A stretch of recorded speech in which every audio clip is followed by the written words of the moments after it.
Yo, what's up, everyone? Welcome back to the Heat Ray Vision podcast. Tonight I got myself, Hector, also known as CN6, and with me I got Hav. Yo. And no Jazzy, once again, still in Japan. But yeah, we are going to be reviewing Until Dawn. But before we do, I'd like to remind you guys that you guys can listen to us on Spotify, Apple, and YouTube. Make sure you follow our socials at Heat Ray Vision Podcast or go to heatrayvisionpodcast.com. You'll see all of our links through there. Also, make sure you join the Discord, top link in the description. Join the Discord, guys. Come chat with us about video games, movies, TV shows, anything like that. But yeah, Until Dawn. Interesting. Yeah, man. So Until Dawn is a video game adaptation, obviously based on the Until Dawn video game that came out exclusive on PlayStation, I believe. PS4, yep. Yeah, it came out on PS4 era. I think that was back like 2015. Yeah, right? 2015. And then recently it had a remake that came out. Yes. Yeah, and the remake had recently we had a remake. And that studio got shut down after that remake. Really? Yeah. We talked about it, I believe, in HRV News, maybe. Let me fact check this real quick. Yeah, bro, because I've not heard of that. Let me see. Didn't they also come out with The Quarry? I wonder if it was them. I'm not sure. Yeah, because they came out with another game. It was like, from the creators of Until Dawn. They made that game. No way they got shut down. That's fucking crazy. Well, either way, Until Dawn is based on the video game. Yeah. Until Dawn remake studio Ballistic Moon has reportedly effectively closed. Damn. Ballistic Moon confirmed a round of layoffs back in September 2024, issuing a statement on LinkedIn saying it had made the decision to significantly scale down in order to secure the future of the studio. So, yeah, bro. Like, they released Until Dawn remake and they shut down, bro. What the fuck, dude? And then, so let me see. So it's Ballistic Moon. So let me check the Quarry. Yeah, it should be from the same people. It's called The Quarry, right? Yes, The Quarry. It had the same deal, like Teenage Oh, Storm. yeah, for sure. The Quarry, let's see. No, it's different people. Really? So that one, so the remake, all right, let's talk about the remake, because I don't think, the remake was by Ballistic Moon. That was a studio. The Quarry was developed by Supermassive Games. So let me see the OG Until Dawn. Right, so Supermassive Games are the ones that made the OG. It had been the ones that made the OG Until Dawn. Let's see. Yes. Yeah, okay. See, so OG, right. so they made the OG, yeah. Until Supermassive Games made the OG Until Dawn in 2015. Ballistic Moon took care of the remake that just came out. What, like this? Wasn't it this year? That was like last year. Oh, last year, and they shut down. Wow. And yeah, Supermassive Games also did the Quarry. And if you're a fan of those games, you should check out the Dark Pictures anthology, like the Man of Medan, the House of Ash. Like it reminds, it's kind of similar like that. There's like 4 different games. Okay. Of it. It's like the Quarry, Until Dawn, and then in the Until Dawn universe, there's 2 other games. It's Until Dawn. There's another one. I forgot what it was. The another one I remember is called the Inpatient, not Impatient. It's the Inpatient. That was exclusively a VR game. And that is part of the Until Dawn universe. There was another game, but I forgot. I can maybe look it up while you talk. While I cook. So the Until Dawn is a live action adaptation. It is directed by David F. Sandberg, who is the guy who's mostly known for writing and directing Shazam and Shazam: Fury of the Gods. I also know that. Hold on a second, bro. New information. Oh boy. Yeah, so the Dark Pictures anthology was games. Their video game. They were developed and published by Supermassive Games as well. So as well, yeah. No wonder, because I'm like, dude, these games that remind me of Until Dawn and The Quarry. But yeah, it's called the Dark Pictures anthology. But I can't find the other games that are. It's called here the Until Dawn. And then we got here is Until Dawn, Rush of Blood. That was in October 13, 2016. And then we have the VR game that came out in 2018, The Inpatient. So, so it's those 3 games in the Until Dawn universe. And they did the other games, man, the Dark Pictures anthology and the Quarry. Cool. Makes sense. All right. Sorry to cut you off. No, you're good, bro. As I was saying, this so Until Dawn was directed by David F. Sandberg, who is a well-established director who's made numerous projects in the past. He's mostly known for making the movies Shazam and Shazam Fury of the Gods. Sorry guys, we had to take a little break. As I was saying, so David F. Sandberg has he directed both Shazam movies, Shazam and Shazam Fury of the Gods. He made his directorial debut. Well, originally, he was really into making movies his whole life, apparently, right? Mm-hmm. And he actually used to have a YouTube channel way back in the day where he would upload his shorts. Okay. He had shorts where he would just make little short films and stuff like that he would upload. Mm-hmm. And he actually made a short film that popped off on YouTube, and it did so well that a studio picked him up and said, yo, can you make this short film into a full-length movie? And he did, and it got good reviews. And that movie was Lights Out. I heard about it. I've never seen it, but I heard it's fire. Yeah, I heard it's good. And so he was the one that made that movie, and he made the short film that was based off the movie. And so he made his directorial debut with Lights Out. He also went on and directed the second Annabelle solo movie, Annabelle Creation. I don't think I've seen that one. He directed the second Annabelle movie and then went on to do Shazam 1 and 2. And now he's doing Until Dawn. And I honestly have not heard from him making another project since Shazam. Yeah. So I always wondered, I wonder what he's doing now, but I didn't know he did the Until Dawn movie, which makes sense because he started his career with Lights Out and Annabelle Creation, which were horror movies. Until Dawn is a video game that's based around horror. So I was interested to see I want to see how David F. Sandberg handles his horror. Does he still have it? After doing 2 superhero movies with Shazam, does he still have it in him to make good horror movies? And that's what we're here to talk about. Yeah. So Until Dawn, we're going to start with the non-spoiler section. We're going to do a non-spoiler section, and then we'll talk a little bit more about spoilers later on in the podcast. I guess before we talk about the movie, just quick brief history on Until Dawn. I personally played it not when it first came out. I played it on PlayStation 4. I played it because it was one of the free games on PlayStation Plus that month. I forget when that was, but every single month for PlayStation Plus members, you guys get free games every single month that you can download and stuff. Until Dawn, the OG, was one of those games, and I actually downloaded it and I played it from beginning to end. And I thought it was a very interesting story. I liked how all your choices mattered in the game. I think after playing the Telltale Walking Dead games, at one point when I realized that they kind of strayed away from, your choices mean something later on in the story. I don't know if you know, but the more you play the seasons of the Telltale games, they stray away from that. They give you the illusion that you have a choice to do one thing or the other, and you do. But sometimes, no matter what you do, the outcome is the same. And it's the later games tend to do that. So Until Dawn was my first taste of finally a game where my decisions actually do matter.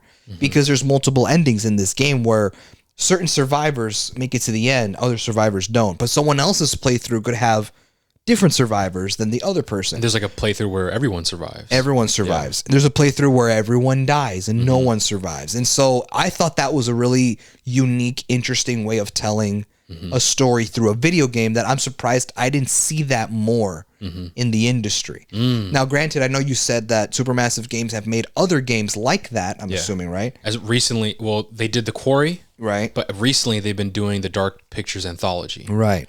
Which is same ordeal, bro. Where it's your decisions matter and all that stuff? Yeah, and it's mostly story driven. Okay. It's horror based as well. I'm surprised with such a unique concept for a video game that other developers maybe haven't tried taking a crack at it. You know what I mean? That's true. I'm surprised because that's a very interesting and more engaging way of playing a video game, dude. Because you're actually on your feet, bro. What and especially if you love if you are one of those type of gamers that enjoy a narrative and just want to chill, if you play the Telltale games, you're there for the narrative. You're not there for the gameplay per se. Right. And I think that is probably their strong suit. And I think, I do agree. It's kind of interesting how we don't see any other games that kind of do that. All the games that are, I guess, modern right now that's doing it, it's the same people that's doing it. So, okay. Yeah. What about you? What's your history with the Until Dawn video game? So I actually never played Until Dawn. Damn, really? Never played Until Dawn, but I saw a playthrough of it. Okay. So this is back in 2015. Obviously, 2015, I didn't have a job, and getting a game was rough, man. It's fuck, absolutely. So I saw a playthrough of it. I'm trying to remember who it was, man. It was either typical, probably the Rad Brad, or probably PewDiePie. Damn, back bro. when PewDiePie would do like his playthroughs. That's crazy, Hector. Not Jazzy, bro. Not Jazzy? Damn, not That's Jazzy, crazy, man. bro. I wouldn't subscribe to him either. No, okay. Fucking 15-year-old Jazzy. That's funny. He was 15, man. He wasn't even in the game yet, man. He wasn't even in the industry, you know? But yeah, it was one of them too. It was either the Rad, like that was my go-to, I'm not gonna lie. Like it was either PewDiePie and the Rad Brad. Sometimes PewDiePie was cool because he'd be actually like, okay, this is gonna sound fucked up. He was kind of normal sometimes. Like some playthroughs he was actually normal. There's other times where he does like his typical like funny shit. That's actually the main reason why I never got into him. I didn't give a fuck about him because he was doing that shit. Now he's different. He's like, for sure. Well, now he's fucking over 30 and now he's mature. But back then, bro, like peak 2012 PewDiePie, bro, I just could not do it. Yeah, there's just some shit that he actually was normal, and then other stuff that, you know, he was going crazy or whatever. So I can't remember. It was one of those two. And the reason why is because, dude, when that game came out, everybody was talking about it. Everybody was talking about, yo, Until Dawn, no way, the butterfly effect, like our choices matter. Like it was a pretty like well-received game. It was a big game too. A lot of people were talking about it. Obviously, I was 15. I didn't have the money to buy the game or whatever, so I watched the playthrough, and that's why I remember some things. Like when we saw the movie, there are some Easter eggs, and there are some like resemblance. Oh, okay, you know, I remember this. But it's going to be definitely hard for me to make a lot of comparisons, just because that was like the last time I consumed Until Dawn. Yes, really. Yes, you know. Yes, I did play a little bit of The Quarry. Okay. I did not finish it. I also did play the first game of the Dark Pictures anthology, which was the Man of Medan. Okay. That one was pretty cool.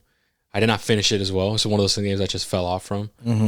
But yeah, that's pretty much my history with Until Dawn. I do want to play it myself, you know, but we'll see. Maybe I'll check out the remake or some shit. Yeah. I don't know. We'll see. Well, at this point, might as well just play the enhanced version of it. But yeah, that's basically my history with Until Dawn. Yeah, man. So now we're on to the Until Dawn movie. And I've always wondered, like, well, how are they going to do the movie? Like, how does that work? Like, there's the whole thing with the video game is that your choices matter. And, like, people either live or survive based on your choice. So I wondered, like, how are they going to do that in the movie form? And I think now watching the movie and even watching the trailer, I get the implication that they kind of did away with that. They didn't really do what it does in the game. They strayed away from it. It's doing its own thing instead. Because of that question you just asked, they probably had a similar question. They probably asked the same question. Like, how do we do that? And that is why they're like, I'm going to be honest, it just probably won't work with a movie. Yeah.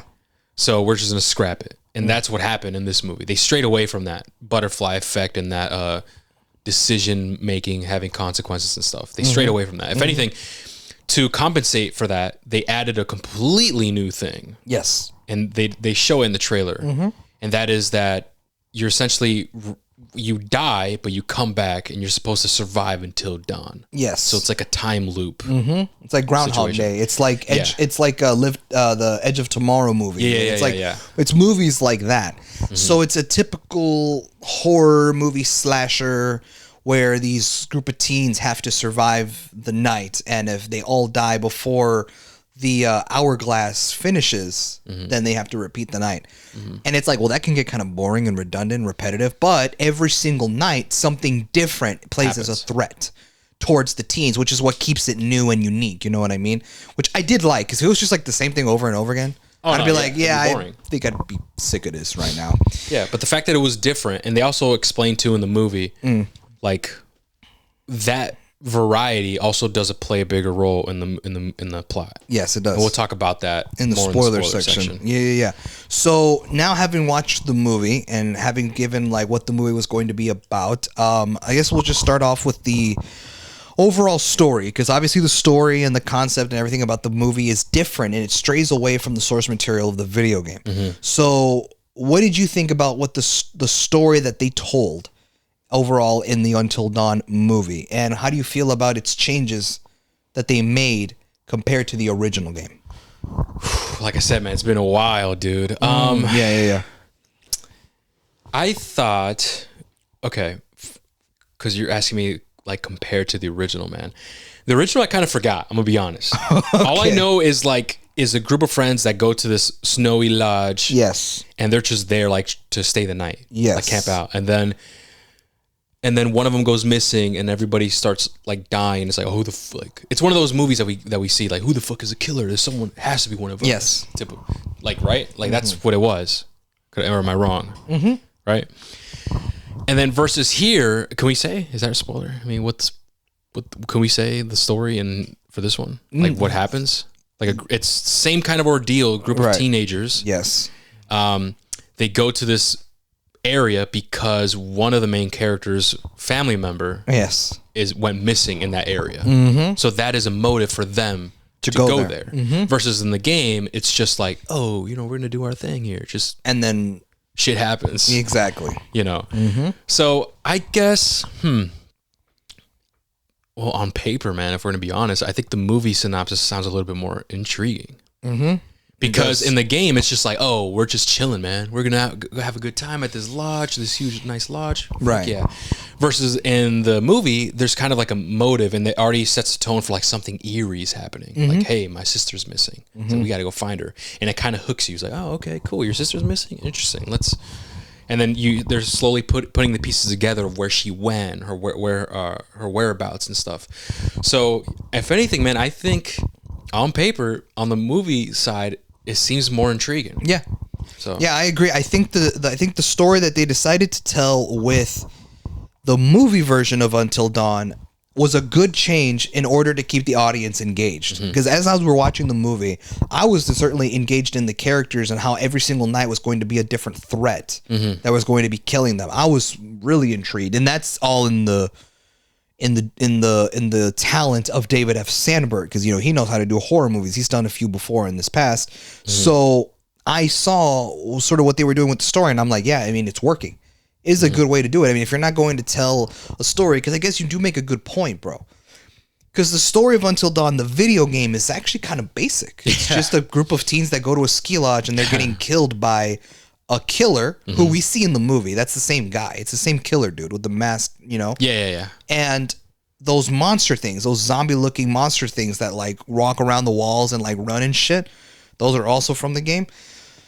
So yeah, I mean, they're just kind of camping out in a ski lodge, and then like terror arrives, and then they're in peril, and like, but here it's like, let's do a much more unique concept. What if they just repeat the night over and over again, and they have to survive the night altogether, and like, or at least some of them have to survive, because we see them all die. So like, the guess is either all of them have to survive, or at least a few of them, even if it's one person, has to survive until dawn in order for this loop to stop. You know what I mean? And I'm like, you know what? That's an interesting concept. I mean, it's nothing like the game, other than the fact that like there are references to the game, like the monsters and the masked killer, and like those are from the game. And even Peter Stormare, who is the guy who plays the doctor, he's in the original game too, played by the same guy and everything. And there's also my goat. That was cool. There's also my goat, because he's the replacer in the Black Ops commercials, advertisements. Really? Yeah. Do you remember those? Do you remember those commercials? Old ones? Remember the Black replacer? Ops 1? 2. It started with 2, and then like every Black Ops game had like advertisements. Dude, I can't remember. But you know what I'm talking about? Yeah. The replacer. It's like, well, I'm here to just replace you in your every day-to-day life while you're playing Call of Duty. Oh yeah, that's him. That's him, bro. Wow, okay. That's the replacer. Oh my god, dude, I love him. The replacer trailers are so fucking funny, and they put out a few. I think it was like 1 or 2 advertisements to promote Black Ops 6, even as far as to add him as an operator skin. Oh yeah, you can buy him as an operator skin on Black Ops 6. Damn, that's actually cool. Yeah, and it's like, oh shit, the replacer. So when I knew he was, he was going to be in the movie, which made sense because I knew he was in the game, and so, yeah, so he's in it, and then like all the characters that are in it, like I just thought it was a very interesting story compared to the original game, right? Yeah. As far as the writing, what did you think of the actors? These are a bunch of nobodies. I'm gonna be real. I've not seen any of these people in previous projects. Me neither. Okay, if we're talking about writing and dialogue, I'm gonna be honest with you, bro. It seemed kind of mediocre. Really? In my opinion. Okay.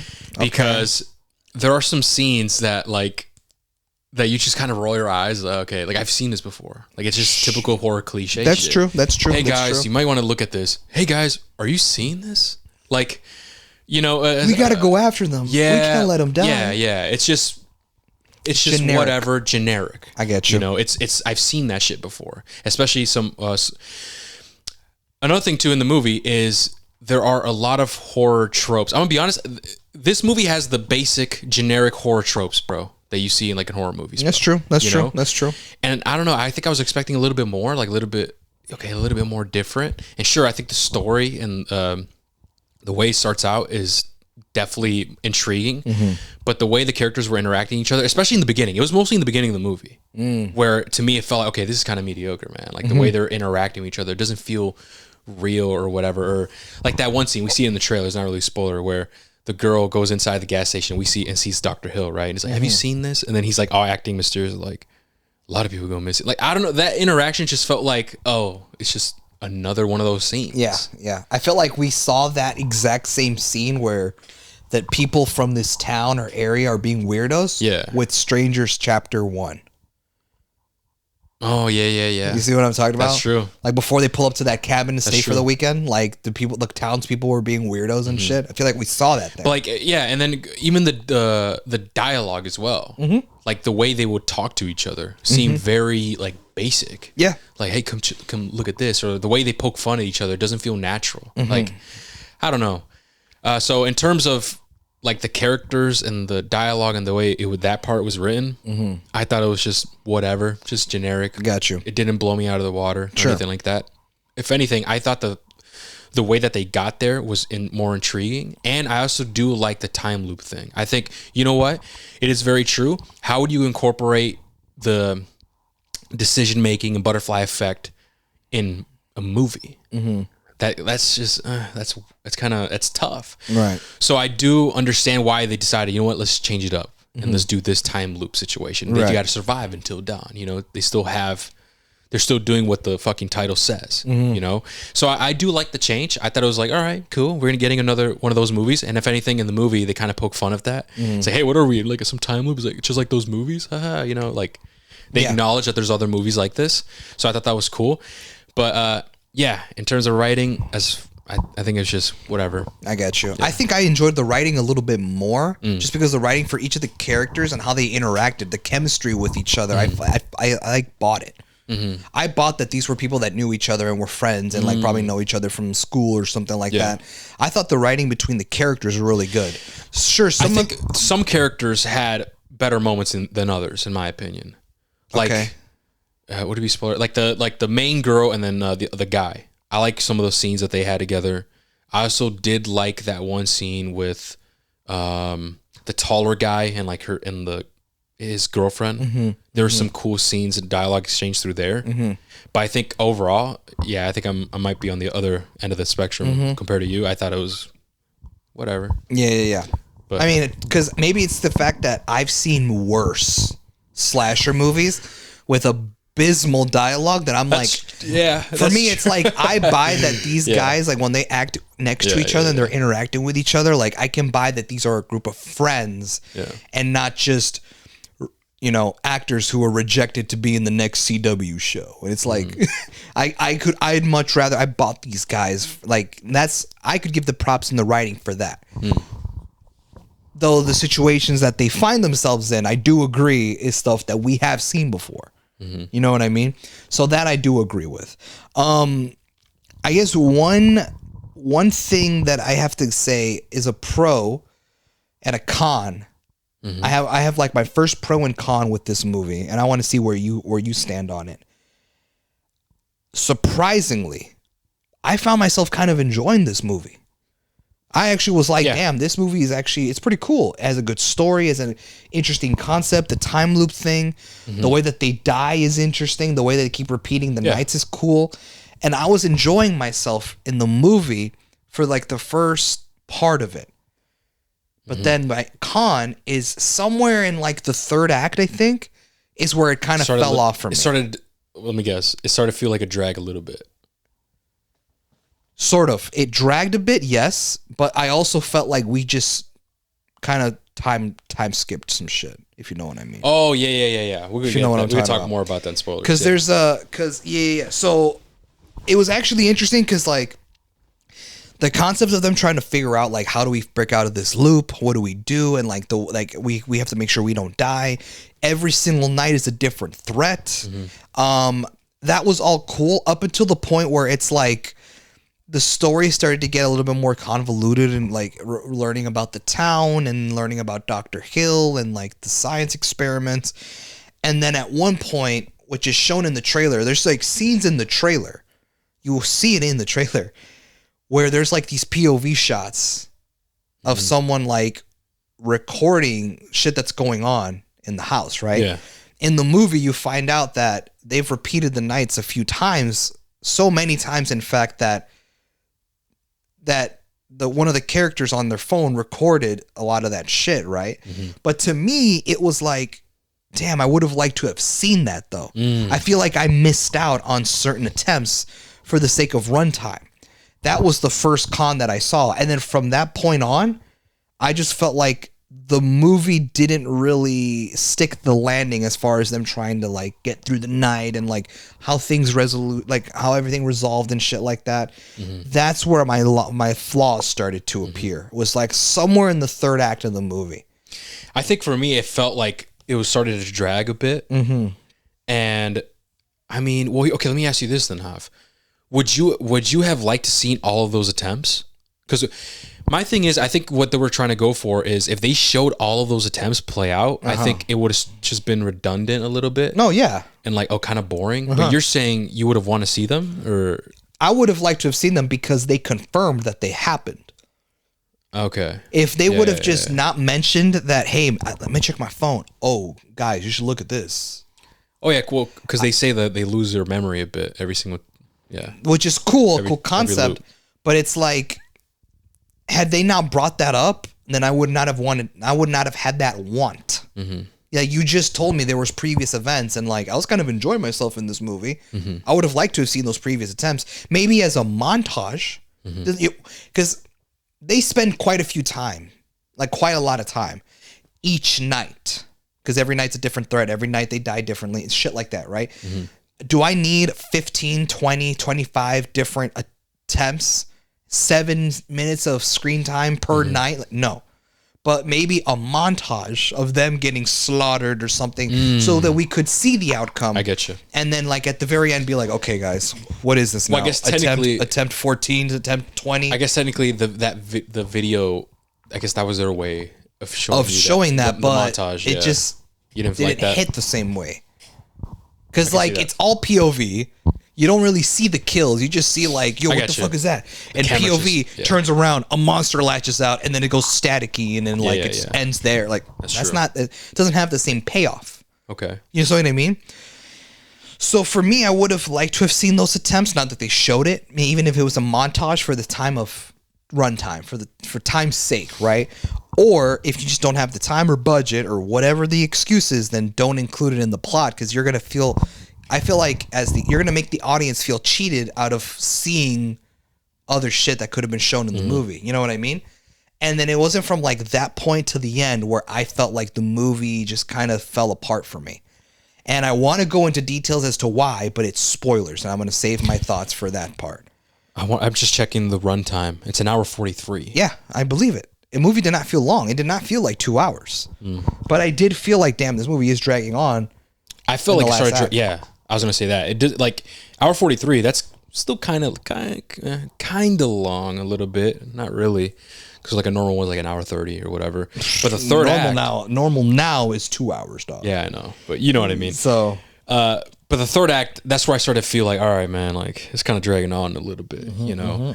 But interesting. Okay, I do see what you're saying. I think that, yeah. I mean, okay, since we're on that topic, do you want to talk about?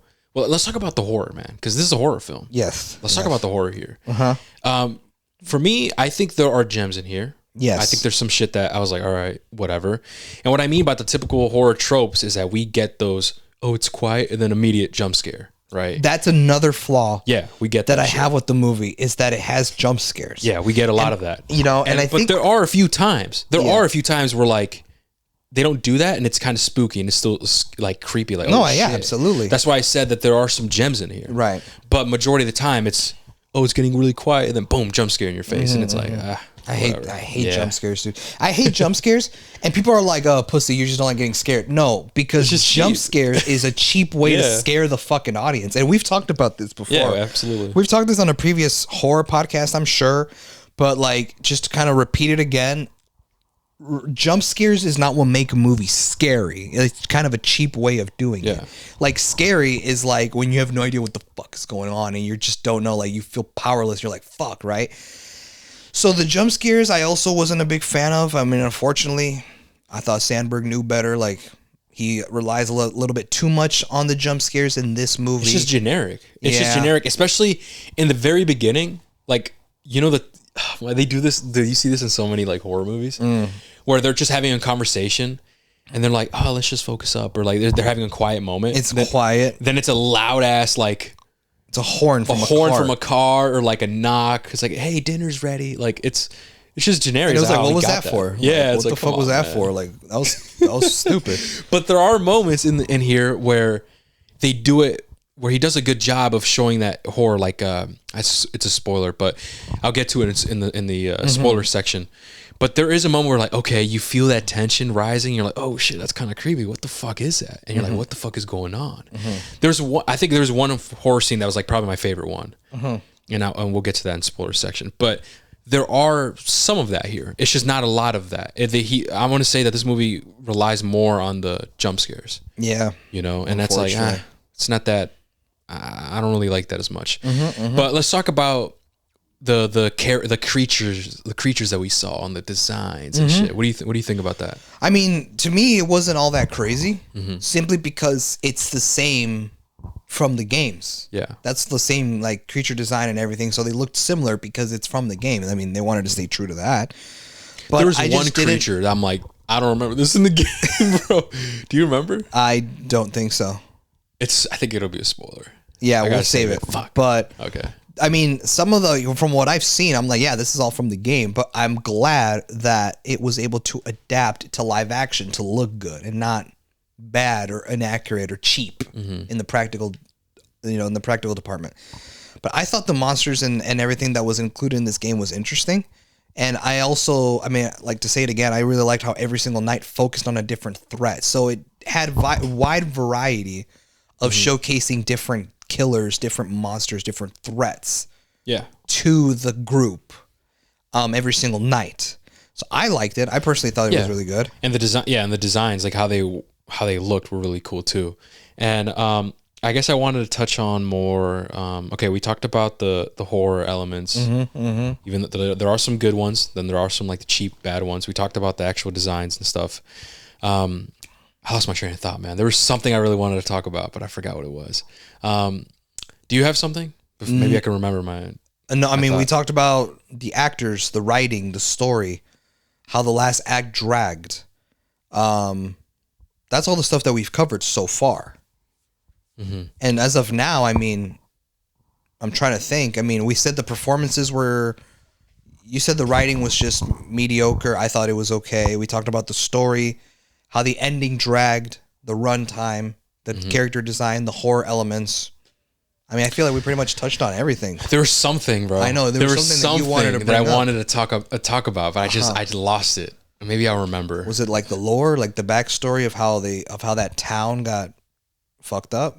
Well, no, but we can talk about that. There's some changes to the lore with the creatures that we see. You know. So yeah, there are some changes to the lore that I remember. Maybe we could discuss more in the spoiler section. We could discuss more of that. But dude, there was something, man, I wanted to bring up. Oh, that's so fucking annoying. I know, man. I know. There's something I want, because we were talking about the creatures, right? Yes. We were talking about the creatures. You said that the way they looked was really cool. Yeah. And then I don't know. I lost it, man. I fucking lost it. I guess we'll just move on from it. Yeah. Well, maybe later on, if it comes back to you, just let me know. Yeah. But I think we pretty much covered everything. Is there anything else to say? We talked about that. The performances. The writing, the plot, the horror elements, the jump scares, our pros, our cons, where it dragged for us, all that. Do you think that this story was more intriguing, I guess, than the video game? Like overall? Like, I know we said that it was more intriguing, like how we got there. You're right. But overall, do you think this time loop worked? Yes.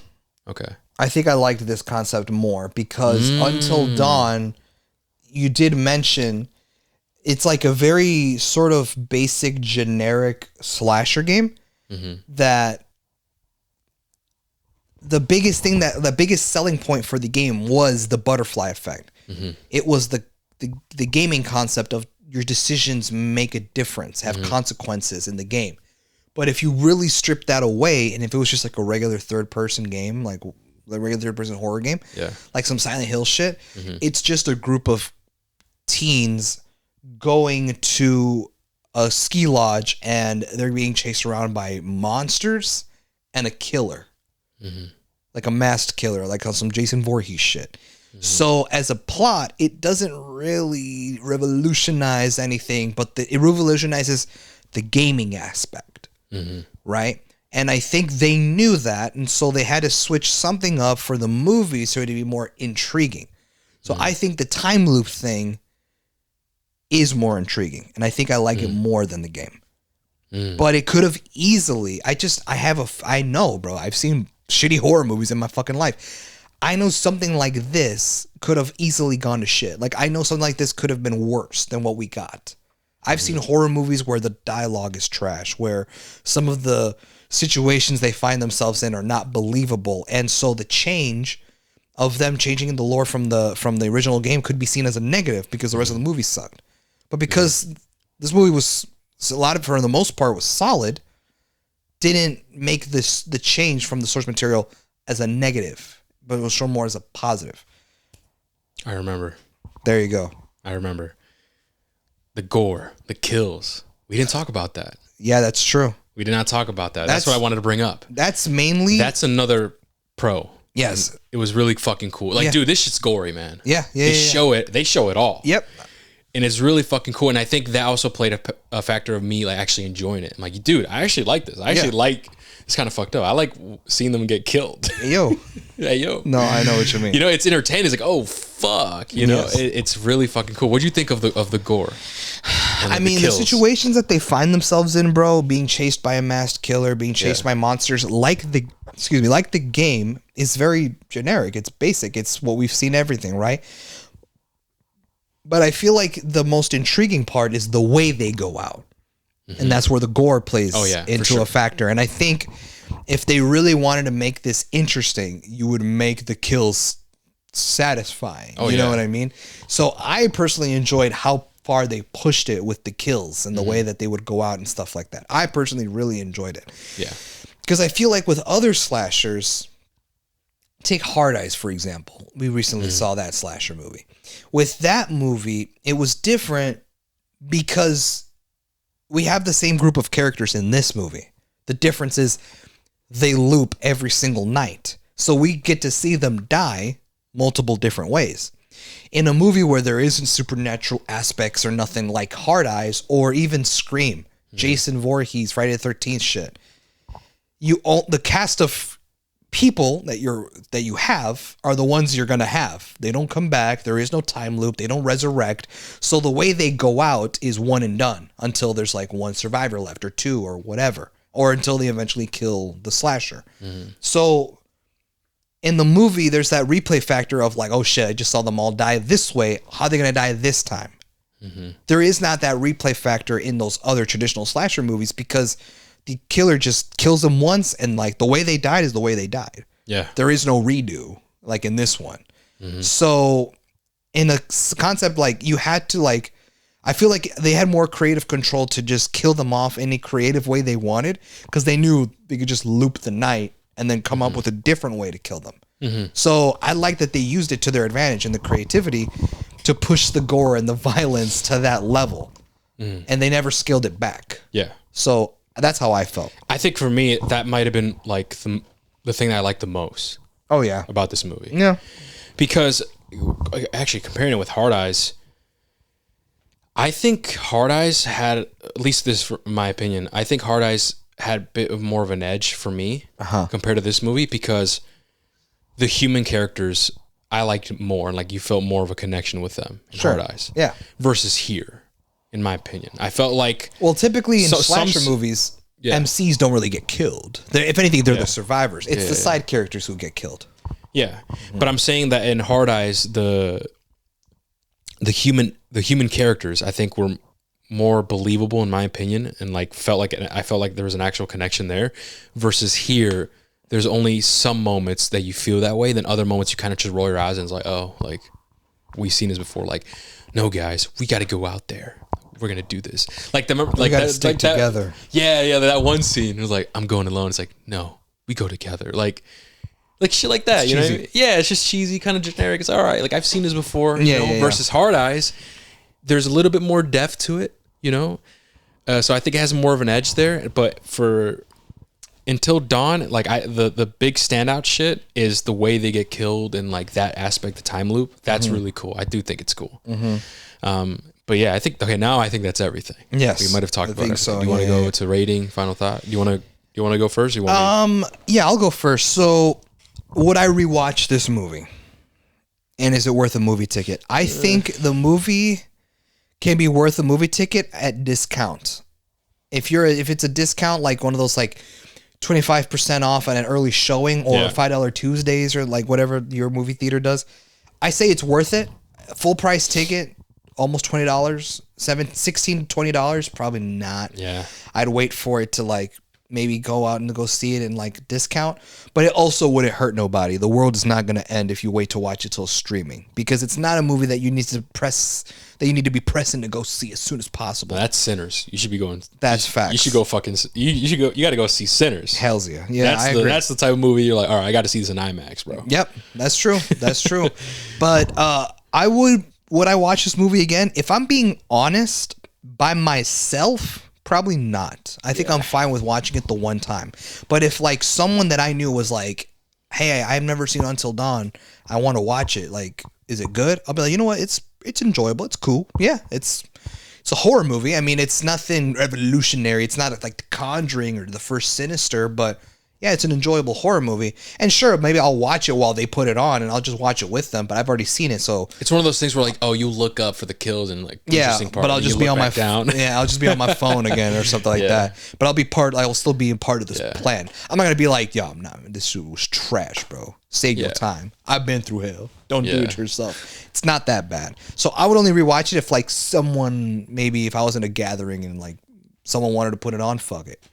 I'm not opposed to it because I didn't think the movie was bad. I thought this movie was very enjoyable. It was better than I had expected, but then towards the third act of the movie is when I started to realize where it kind of went downhill for me with certain things that I can't get into. I'll go into more in the spoilers. And honestly, the flaws that I had with the third act is how I kind of felt like the whole movie was going to be. But to my surprise, the first two acts of the movie were much stronger than I anticipated. And I felt like the performances were good. They really sold the parts. The writing between the characters, the chemistry between all of them. I bought it. I thought it was real. They all had good chemistry. The kills are fire. The gore is entertaining.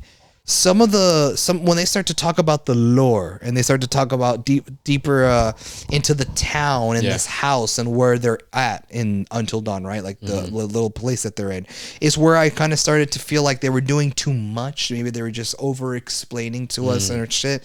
Some of the other stuff that, like some of the other revelations you find out in the movie, kind of like also didn't really stick the landing for me. I don't know, man. All of my flaws were from the jump scares throughout the movie because it was just cheap and easy. And the third act. And the third act is one of those things where it's like, because it's what you leave with, it kind of leaves a worse taste in your mouth. As opposed to a movie that starts off slow, but then has a super fire ending, climatic ending, that you end with that high of like, yo, this shit was crazy. You know what I mean?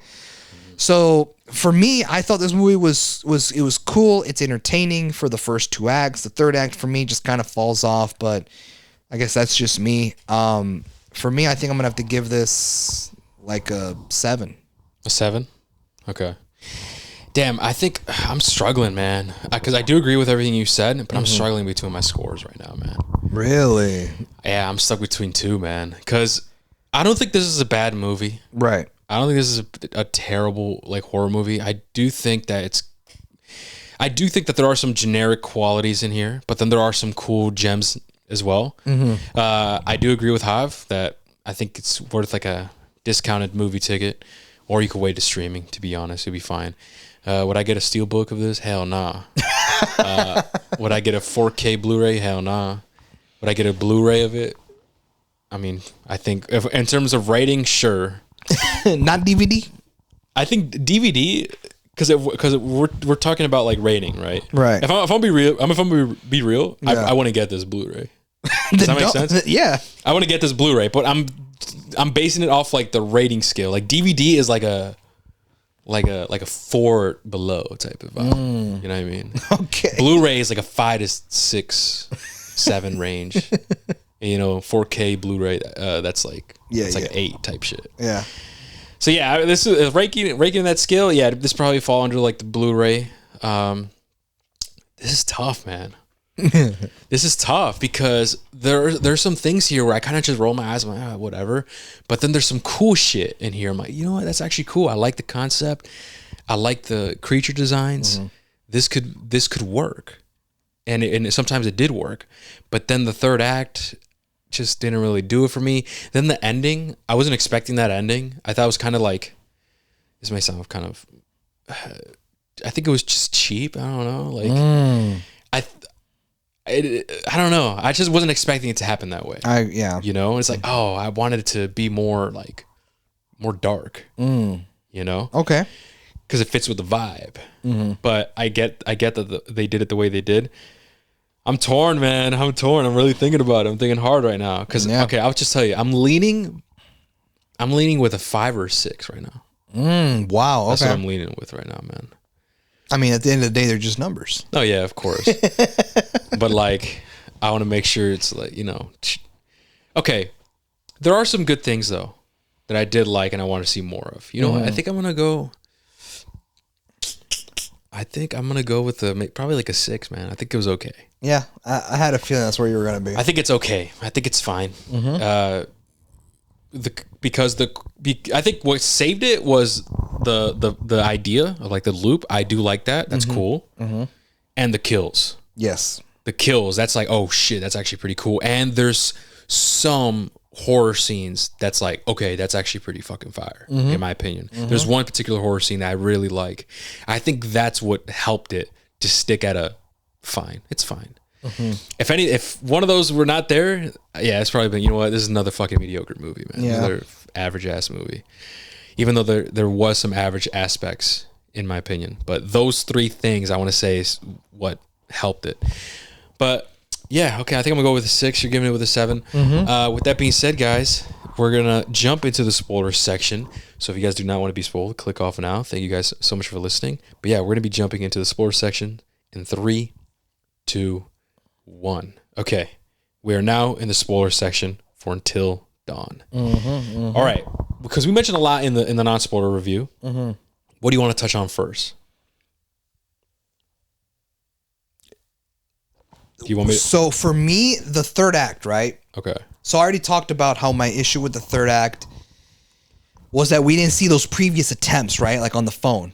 So that's one. But then I felt like from that point to the end, bro, like I felt like the movie lost its momentum from the first 2 acts, bro. And the reason why was because once they started like going into the lore of how this city got swallowed by the ground due to a mining accident, and like it started giving lore to how the monsters became like, there were just people who like became monsters and shit like that. I don't know, it just kind of took away from like the supernatural mysterious behind this creepy area in the middle of the woods. You know what I mean? Kind of took away the charm. And so for me, it was just kind of like, damn, like I would have liked for that to stay mysterious, right? Another one is that I felt like some of the resolution towards the end was too easy. I felt like when our main girl, Clove, was running away from the monster version of her sister, which is the family member that goes missing in that area, she's like this monster version of her, and she's chasing her, right? And she's like, and eventually it just ends with her pushing her down onto like a broken pole, like a spike that's coming out of the ground, and it pierces through her heart eventually, or essentially, I mean. And after that, she has that cheesy ass line where she's like, "Sorry, sis, but I'm getting the fuck out of this." Yeah, like, you see what I mean? Yeah, like lines like that where I was like you just roll your eyes. If to me, I'm like, whatever. Bro, I felt like the dialogue got worse in the third act because this line's terrible. Yeah. So like that resolution with her sister, her trying to find her sister, and like the way it goes down, just the resolution was not it. The people trying to take out the masked killer and like. And like they just kind of push him to the ground and they grab the hammer and they smash his head in. It's like that was too easy for me, I guess. Like, yeah, man, just all of that. And another thing was that there was an interesting concept that was introduced in the end at the third act of the movie, and that is when we see the Replacer come back, and you find out that he's a guy named Dr. Hill, and he's actually behind this whole bullshit, right? Yeah. And there's a scene where he's having a conversation with Clove in like his office where he has these TVs, the security cameras that are viewing everything that's going down, right? And he mentions a very interesting concept where he's like, none of this is kind of real. It's all a manifestation of your mind. Because it's like, oh, like you manifested the masked killer. Everyone fears of feeling powerless. And you find out that this girl had 2 failed suicide attempts in her past. That's just crazy. Which also manifested, I think she said it was the witch, the old lady with the gas tank. I think so. And it was one of those things where I was like, wait a minute. That goes back to the game, if you remember. Yes, but also it was like, so like, is this not real then? Is it all in her head? But it's like, no, well, it is real. It's happening. I mean, you guys are dying, but all like everyone's is different. Everyone who comes here, the threats are different based on the person, and it all goes down to you. Like you're the one controlling. I think I figured it out. I think I know. I think I know what you're going to say. I don't know why. I think that it's real. What's happening in that area is real, right? But because Clove had a motive to go there, because she's the one that wanted to go there and she had motives to go there, that is why everything that's happening, it's a manifestation of her own shit. For example, her sister, she had a motive to leave because she's like, I don't want to be here, blah. She had a motive. So when she got there, I'm assuming maybe her killers or whatever the fuck was like a manifestation of her own shit. It's kind of like a Silent Hill type. I was about to just make that connection. Yeah, it's kind of like a Silent Hill type vibe. Yeah. So like all the people missing maybe went there with a motive or something, or they had some deep baggage, and that maybe caused the area to like manifest what that person fears the most. Because in the beginning of the game, Until Dawn, I remember you speak with that guy. Like he's speaking to you, the player, I think. And do you remember, like, he asked you questions like, are you afraid of this or that? And you put what you're afraid of. And that then basically creates the story and, like, puts things that you're most likely afraid of and shit. Do you remember that? No. You don't remember that part? Fuck. But, so that's, like, another thing where people were kind of creeped out. It's like, oh, God, dude, this dude's talking to me. And it says, are you scared of spiders or clowns or whatever? And whatever you click in the game, it most likely would feed that. Does that make sense? Yeah. So I made that connection to the game. Like, oh, cool. It's like the game, like the manifestation of your own fears. All right, cool. But I think that's like my theory is maybe the people who have like deep baggage or some shit are the one that's kind of being affected the most or something. That's the only thing I can think of, to be honest. But then again, in the posters where we see missing people, we saw a fucking child. Yeah. An innocent child. And it's like, okay, then that kind of shuts down my theory. No, because Clove's the one that's manifesting the monsters, not the companions. So how do we know the girl is not just a victim of someone else's manifestation? Oh yeah. I know what you're talking about. Like, what if the little girl? What if the little girl and the little boy? Like their parents were the one. Exactly. Yeah, you're right. Because in the poster we later see everybody, like the entire group there. Yeah, you're right. Okay. So your theory could still be right. Yeah, that's what I think. Did you have something, or is that what you were? No, I was gonna say that it was leaning towards a Silent Hill situation where like everyone's monsters and shit could be different. You know what I mean? And it's one of those things where it's like, we see the sister die in the very beginning of the movie, and she gets killed by the same masked killer. That's true. And it's like, well, the guy said everyone has a masked killer because everyone, I think, fears being powerless. So maybe everyone's manifestation of feeling powerless is the same masked killer. Yeah. Could be the same thing. You know what I mean? But that's how I took it. And I was like, that's an interesting concept. So I'm like, damn, this all ends with her. And I remembered when the guy was like, only one of you, I'll take one of you and the other 4 can survive. I'm like, Clove's going to die. Mm-hmm. It's going to go down with her. She dies. She manifested these terrors, these monsters, these killers. So if she goes down, if she dies, everyone gets away. That's the only way that this ends. And I was kind of like, ooh, it's going to go in that direction. I like that. I see where the vision, it doesn't go down that way. No, absolutely not. It's very squeaky clean where everyone, including Clove, the main girl, they all survive. And that's why I said it felt cheap. And that's why I said, like, I want it to be a little bit more darker. Yes, I agree. Because everybody survived, and it's like, oh, look at the sun. It's like, oh, we're free. It's like, oh. Yeah. That's it? Yeah. I was expecting it to be like at least 2 of you guys made it out alive. Maybe Clove and the guy or some shit or something. Mm-hmm. But everybody survived. Yeah. And so I was just like, damn, like, then why introduce this concept? Yeah. Like, what the fuck? I was making connections that, motherfucker, the piece weren't even there. Yeah. What the hell? What the fuck was I doing? Yeah. Another flaw that I have, bro, was I felt like the way Dr. Hill died was cheap as fuck. Yeah. Absolutely. No, because like, ready? Me too. I'm like, there's no way. That's it? Yes. That's what I thought. I'm like, that's it? Okay. Yeah, bro. And here's the thing, right? And I was thinking about this. Yeah. I'm like, what the fuck? That's how he dies, right? Mm-hmm. What the fuck?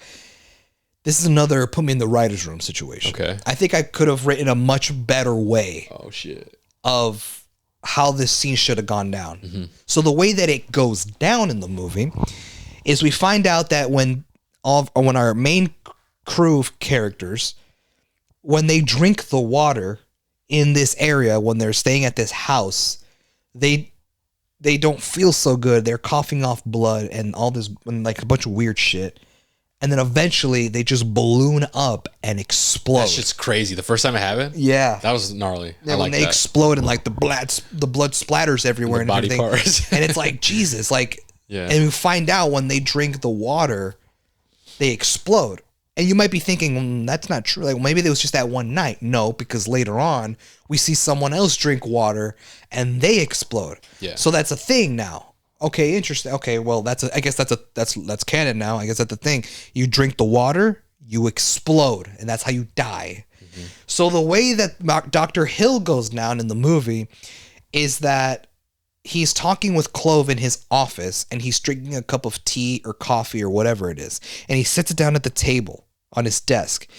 Next to the desk, Clove notices there's a leak on the roof, and it's dropping water. Drops onto the desk.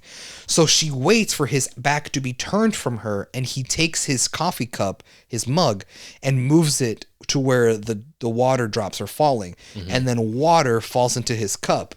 And then she quickly moves the cup back to make it look like it was unchanged. And then Dr. Hill is, doing his own little monologue of shit, grabs the cup of coffee and he drinks it. And you get the implication like, oh, he's done for, right? Yeah. And then he goes up to Clove and says something like, in every situation, one person has to die. Mm-hmm. And then you hear like this. You hear Clove like, yeah, that's gonna be you. And then when that happens, he blows up and explodes. And that's it. And that's how he goes out. That's it. One, that's a cheesy ass fucking line. Yeah. Yeah. Only this time it's you. Okay. Like, okay. I'm sorry, sis, but I'm getting out of this hellhole. Fucking shit, bro, dude. You said that the writing was lit though. I said the third act fell down for me. Don't put me in this trap, girl. No, but that shit I've noted. At least that's how I felt in the beginning too. It was not as bad in my opinion. Well, it was not as bad as the third act, bro. Probably not as bad, but it was still there. But okay, yeah. So that's how Dr. Hill goes down, right? Yeah. Now, in my opinion, I felt like there was a better way they could have done that. Uh-huh. Because if you notice, when Dr. Hill puts his mug down, there's like a thing on the desk. Yeah. It looked like a weapon. It looked like some sort of blade or something. Did you notice that? Yeah. I was thinking like when she kept looking down, bro. I thought it was that, yeah. I thought it was, okay, so I'm not alone. No, I thought she was going to get that. She kept looking down at the desk and she kept seeing something. And I assumed she saw the weapon, like this little blade thing on the desk. But no, the whole time she's looking at the water that's leaking from the roof, and she's like, "Oh, I'm gonna poison his drink with the water, and he'll blow up." I didn't think about that either. So, okay, so I was like, "Oh, okay, she's just putting the water in the cup," and then I was like, "Oh, you know what? This is how I would have done it. What I would have done is exactly how it goes down in the movie, where she's looking down at the desk, and the audience sees that blade, and you're thinking she's gonna go for the blade." She's going to grab it and try to stab him or something, right? But then you see her move the cup into the water. And you're like, oh, because water blows people up. Oh, she wants to taint the coffee with water. Mm-hmm. That's weird. Why didn't you just go for the blade? The blade's right there, right? Put me in the writer's room. It should go down like that. And then she should grab the cup and put it back in its place. And then when Dr. Hill comes back and lifts the cup up, he drinks it. And in her mind, she's like, I got your ass, right? Like, you're about to blow up. There's water in it. And he should have had something like a clever line. Maybe it would have been another cheesy, bad line. But he should have been like, because he said something to her where he's like, something, Clove? Like, he says something like that. And then he says whatever the fuck, right? What I would have done is I would have had him say, you know what, though? Something that I don't like is that when my coffee tastes diluted. And that's why and then she kind of gets the implication like, fuck, he knows. Mm-hmm. He knows I put the water in, like the water fell into the cup. Mm-hmm. And he's like, and then maybe he can be like, hey, fuck it, right? Let's wait for it. And nothing happens. He doesn't blow up. Mm. Why? But water blew everyone else up, but it doesn't blow him up. Why?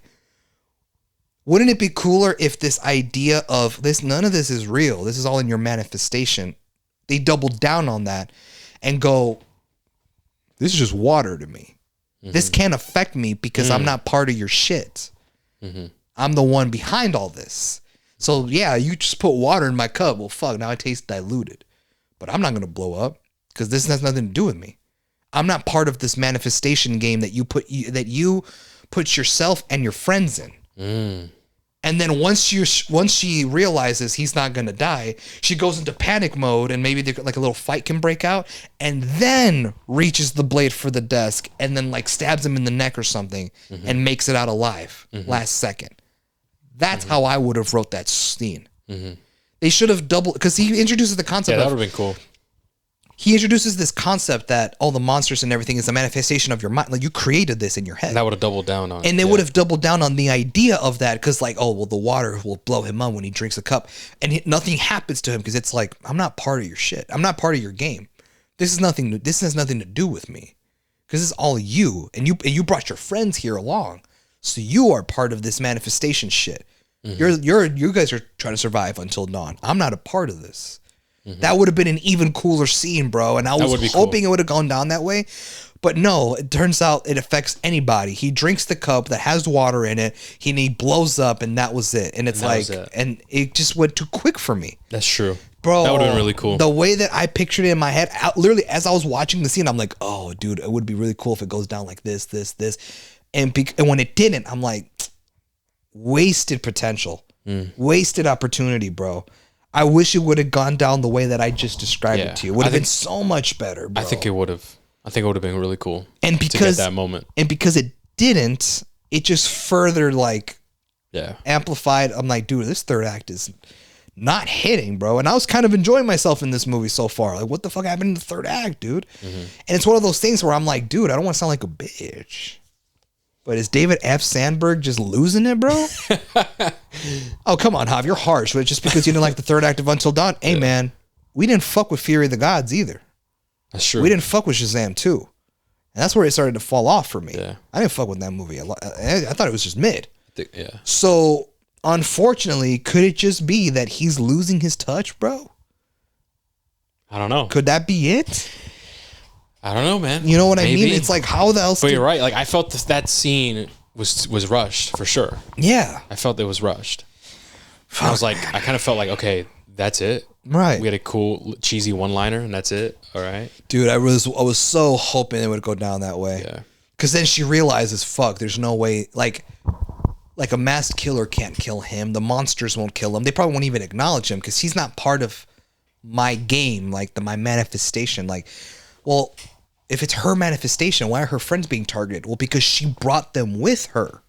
They came with her to this area in the middle of the woods. So they're all part of it, whether they like it or not.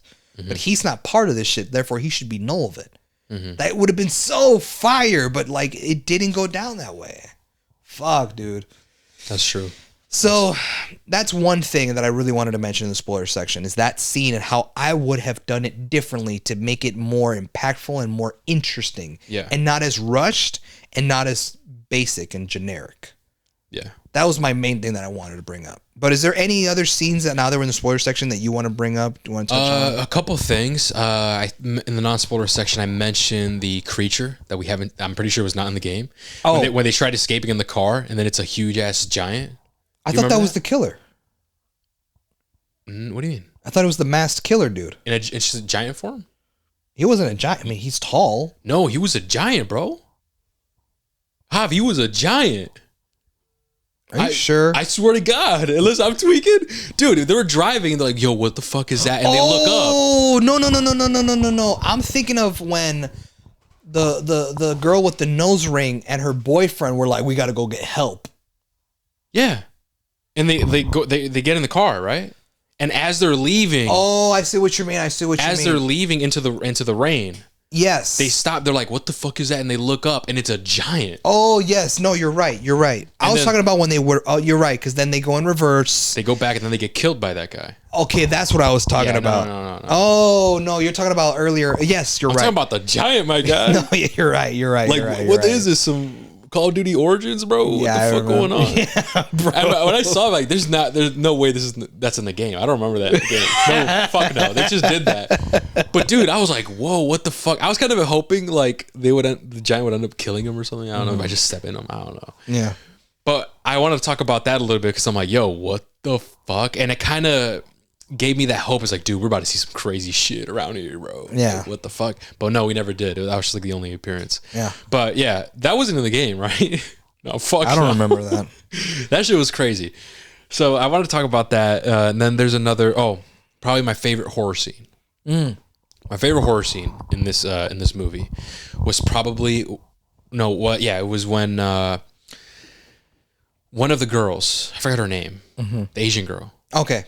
Where she gets possessed. That scene's fire. That's my favorite scene in the movie. That's my favorite horror scene. Where she ends up, because we find out that she's like a psychic or some bullshit. She can get in tune with spirits or whatever the fuck. And obviously her friends are like, that's some bullshit. But then when they're at the location, she's actually able to sense shit. So she's actually sensing something and she starts fucking spazzing out on some fucking talk to me shit. Hey, dude. You know? Yeah. And her eyes turn black and she whips her head up to the ceiling and starts screaming, bro. Breaking light bulbs, glasses, and shit like that. And then the lights go out. And they're like, where'd she go? Where'd she go? And she's not at the chair no more.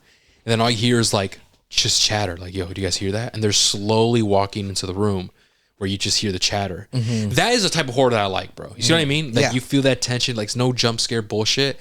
They open the door and they see her just levitating, bro, in front of the poster board where everybody's like missing.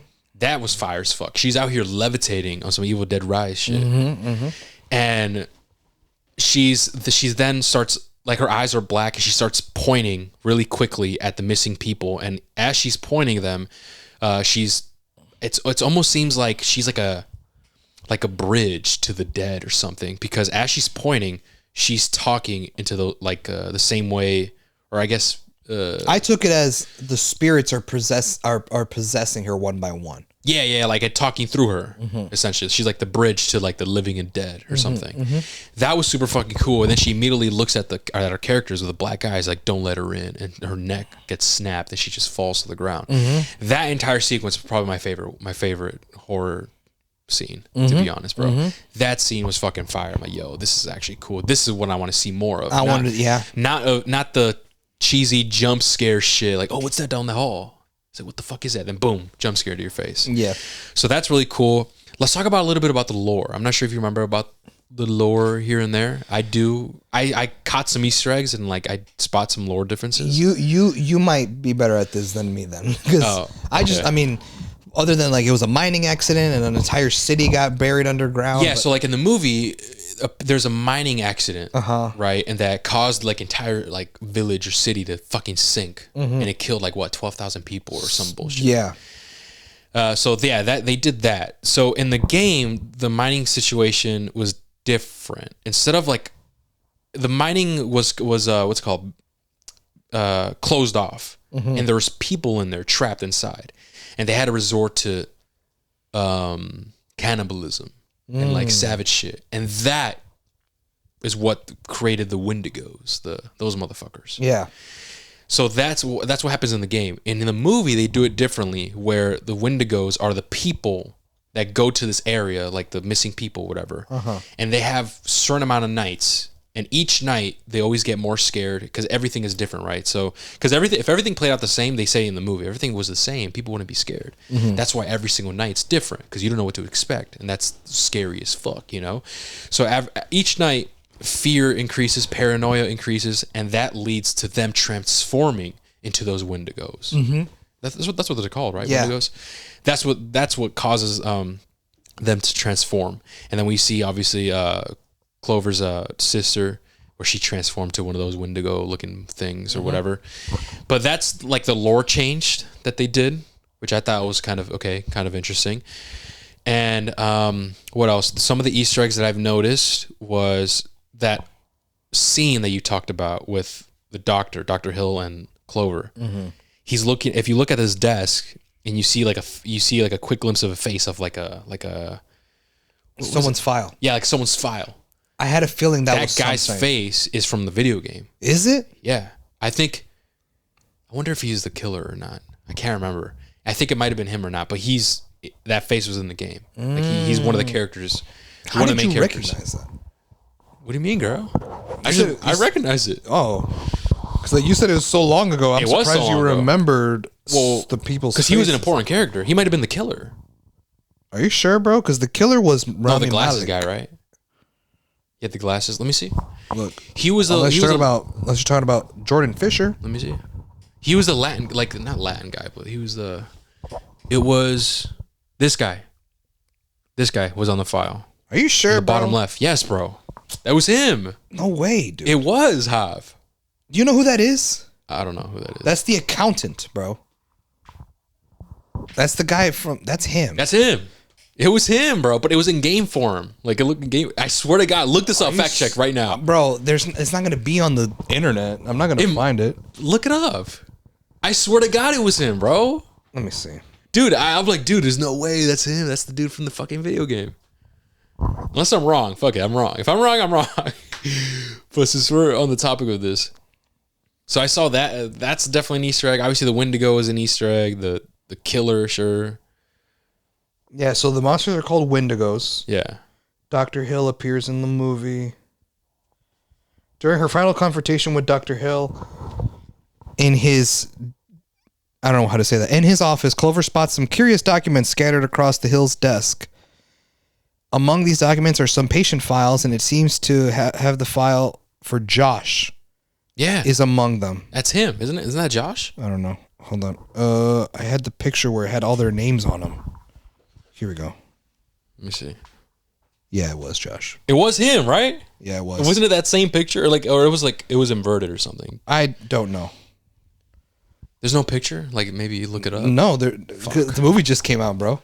Fuck. There's not going to be a picture of it, but I'm reading an article that says that. This of course tracks with Hill's appearance in the game, as Josh was established as one of his patients.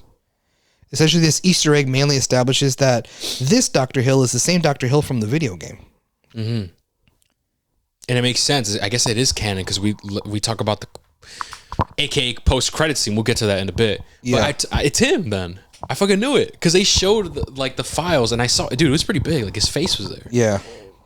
And it didn't look IRL. Like it looked like video gamey. Like it didn't look like IRL at all. That's probably why I didn't recognize them, because otherwise I would have recognized Rami Malek's face. You probably would have, but it looked video gamey. I'm like, wait, what the fuck? That's the guy from the game. Maybe you could find a picture. I'm not sure. I'm gonna try. Yeah, hopefully we can get a picture. Point is, I called it. Let's go. I fucking knew it, dude. I'm like, dude, no, this guy's from the game. Like, what the fuck? But anyway, okay, so what else? In terms of Easter eggs and lore, that's all I know. That's all I remember, to be honest. So, yeah.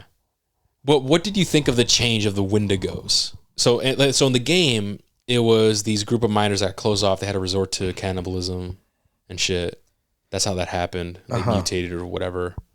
So I could be wrong on that too. Let me know in the comments, guys. But in the movie, it's the people that go missing, and like the built-up fear, the built-up paranoia is what transforms them into that. Mm-hmm. Did you fuck with that? For me, I think they should have done what was in the game. Okay. It's much darker. Yeah. And therefore, it would have been a lot more eerie to know that those Wendigos were actually people who ate other people. Yeah. It became these monstrous things. You know what I mean? Yeah. I think it would have been better if they had kept it from the original. Mm-hmm. Because it just would have been more dark. It would have been more eerie. Like just would have been creepier to know that you're being chased by cannibals. Yeah. And I think the way they did it here, I think it fit with the overall like theme of the loop and constant fear and the variety of deaths and variety of creatures. Yeah. Like, so I did think if it fit. It did. No, it did fit with like what they were trying to do with the plot change, like the concept change compared to the game. But a part of me just like will always go for, I will always pioneer more for darker themes and stuff in movies than going a lighter route. That's just me. Maybe I'm fucked up. I don't know. But that's just kind of how I always. Did you find it? Nothing? No, man. I'm on Google Images and nothing's coming up. Maybe look up Until Dawn movie Easter eggs or some shit. Until Dawn Easter eggs. I looked that up. Really? Yeah. There's nothing, bro. Until Dawn movie Easter eggs. Is there like another scene that you wanted to talk about? Every video game. What about this one? Did you look at this one? Yeah, that's where I got it from. Oh, really? That's the article I got it from. Yeah, man, I don't know. I just can't find it. It's because the movie just came out, bro. There's no way there's footage out there. You know what I mean?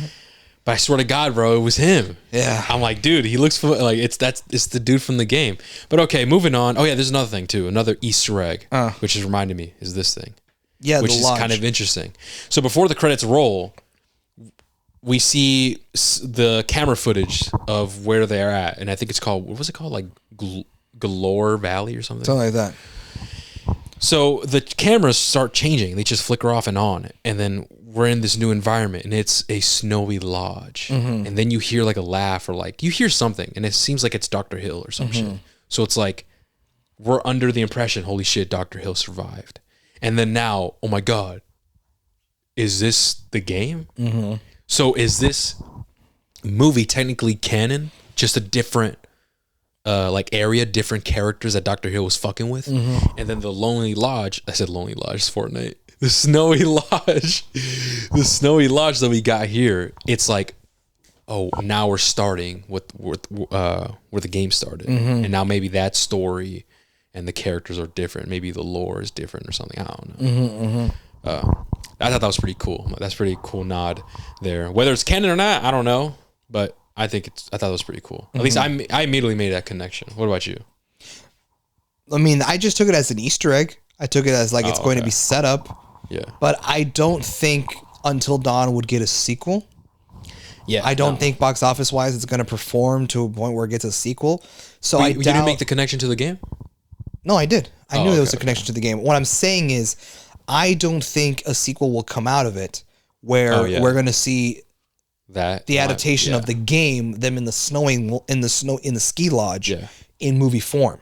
So I think they just did it for the sake of the Easter egg. Oh yeah, for sure. You know what I mean? So I don't know. That's and what's interesting like that I got.